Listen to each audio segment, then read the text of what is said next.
The possibility of Storm Shadow being given a green light and of Putin's temper tantrum last night. The temper tantrum continued not only with the sort of shifty talk by Putin or doppelganger or whatever, looking a little bit more like Dobby on a bad day.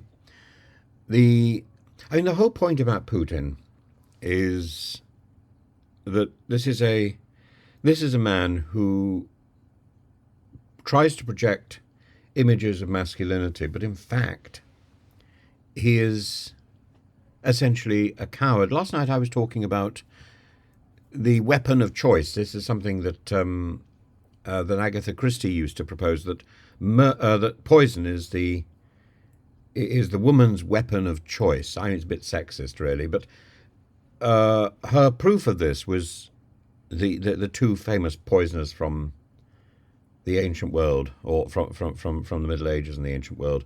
Uh, the third wife of Augustus Caesar, Livia, who plays such a prominent and interesting role in the Graves books, I Claudius and Claudius the God, and of course in the brilliant BBC adaptation, and then also uh, Lucretia Borgia, and and of course Agatha Christie's own novels are filled with women poisoners.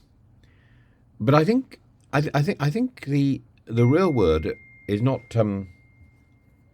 should not be gender based. It should instead be pointed to cowardly, and it's the coward's way that we saw in Salisbury and Litvinenko, and and I think probably we're going to find David Knowles.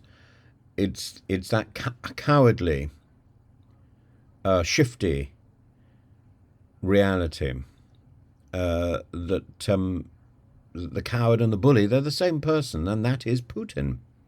And so last night we saw the rage of Putin, barely able to contain himself, spitting venom, and or or having learned a script, or and at the same time we had the bombardment from the skies literally all night, and a lot of civilian apartment blocks damaged, hit. I don't know what Putin was trying to do last night, but it was all through the night apparently, and just a savaging.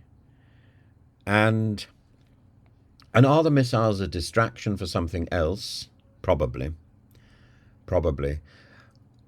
I think if you buy something, or if you give somebody something, if somebody has bought something, or if somebody has been gifted something, then it's up to them how they use it. And to put limits on it is to live in some sort of cloud cuckoo land. I don't believe Zelensky needs our permission to use those missiles. Uh, and and yes, it would be easy with the missiles to take out the 17 missile positions that surround Ukraine, from which the Russians are showering the country with their own missiles. For the Kremlin to talk about foreign missiles being used, um, is ridiculous when they're using missiles from North Korea and now from Iran. Foreign missiles are already being used on sovereign territory, and it's Russia that started this process. Uh, the UK's potential policy shift to allow Ukraine to target Russian territory using the British supplied Storm Shadow cruise missiles will be a new phase of Western involvement in the war, but only because we've made such a fuss over it. This discreet decision could mark a substantial escalation in Ukraine's ability to strike back. I think it will mean that it will be a decisive capacity.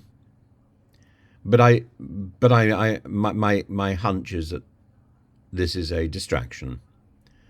And the Storm Shadow missile, this highly advanced long-range cruise missile, and the UK's permission for Ukraine to use it against targets inside Russia, I think, first of all, Storm Shadow is unlikely to be granted permission. I think it will be shorter range missiles which will be granted permission. So Storm Shadow will still be used as leverage. Potential permission will be granted in time. I don't think we'll see in the next few days that Storm Shadow will get that permission. I don't know whether there are other missiles from the Storm Shadow range which have been sent to Ukraine, but it will be missiles with a much shorter range which will be allowed. However, the homegrown missiles that Ukraine is developing, which may have a longer range, we saw a demonstration on a map the other day, they will be able to strike at Moscow with impunity, and that they will be developed, I would imagine, to be fired during the winter freeze.